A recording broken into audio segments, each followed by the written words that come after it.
kumakawag ang buntot, oh. Ingat ikaw dito lagi, ha?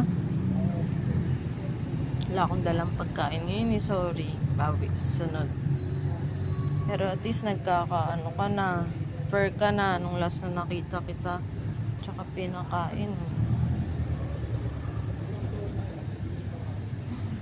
Last na pinakain kita, wala kang masyadong fair, eh. At least maayos ka na. Dal-dal eh. Itoy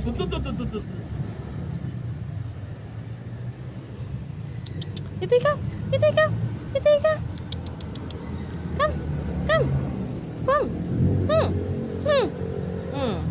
Sana po may mag-adapt kay baby dog. Baka po may gustong mag-adapt. Dito lang po siya sa Canlubang. 7-Eleven po. Oh, very cute po ito. Tsaka maamo. Tsaka malambing.